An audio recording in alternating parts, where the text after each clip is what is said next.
मित्रों, एक बार फिर आप लोगों के साथ आज हम जीवन को कुछ ऐसे शब्दों के द्वारा समझेंगे जो कि एकदम सत्य हैं और सभी के जीवन पे लागू होते हैं।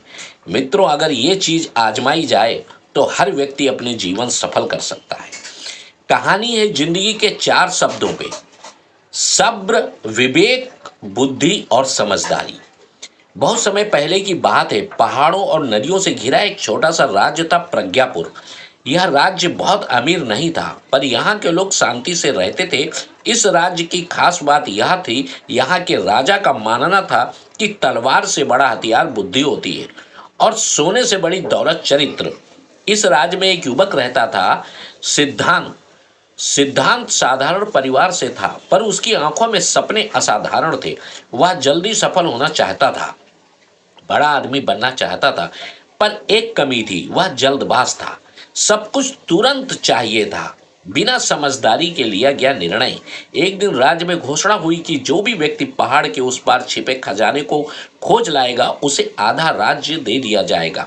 सिद्धांत का मन ललचा गया।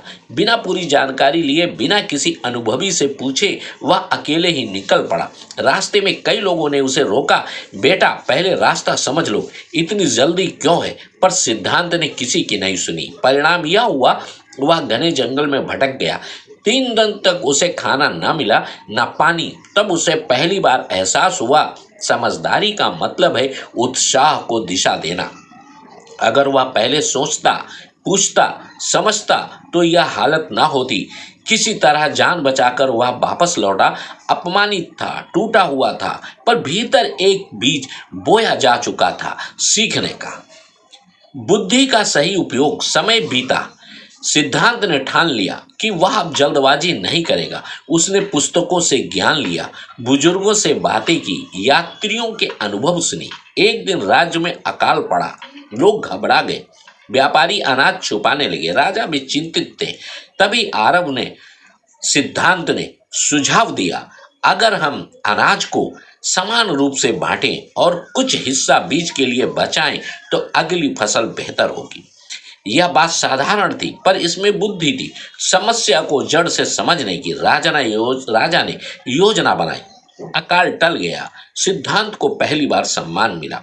बुद्धि केवल पढ़ाई से ही नहीं, सही समय पर सही सोच है।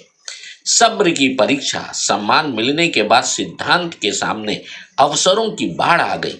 पर अब एक और परीक्षा आई। राजा ने उसे एक बड़ी जिम्मेदारी दी, लेकिन कहा, फल तुरंत नहीं मिलेगा, समय लगेगा। सिद्धांत के भीतर पुराना स्वभाव था, जल्दी पाने की चाह। पर इस बार उसने खुद को रोका। काम कठिन था, लोग आलोचना करते, नतीजे देर से आते। कई बार वह टूटने लगा, पर उसने सीखा, सब्र का इंतजार नहीं, बल्कि उम्मीद के साथ मेहनत करना है। 3 साल बाद वही योजना राज्य की सबसे सफल व्यवस्था बनी। लोग समझ गए कि धैर्य में ही असली शक्ति है। विवेक का प्रकाश। अब सिद्धांत शक्तिशाली और लोकप्रिय हो चुका था। तभी पड़ोसी राज्य ने युद्ध का प्रस्ताव रखा। बदले में धन और जमीन का लालच था। कई मंत्री युद्ध के पक्ष में थे। बदला लेना आसान लगता था। सिद्धांत ने सोचा, क्या सही है, क्या सिर्फ फायदेमंद? उसने युद्ध के परिणामों, निर्देशों की पीड़ा, आने वाली पीढ़ियों का भविष्य, सब पर विचार किया। उसने राजा से कहा, जो निर्णय आज लाभ दे पर कल पछतावा, वह सही नहीं है। युद्ध टल गया, संधि हुई, दोनों राज्य फले फूले। विवेक का अर्थ है लाभ और नैतिकता में फर्क समझना। चारों संतुलन। समय के साथ सिद्धांत राज का सबसे आदरणीय व्यक्ति बन गया। लोग उससे पूछते, सफलता का रहस्य क्या है?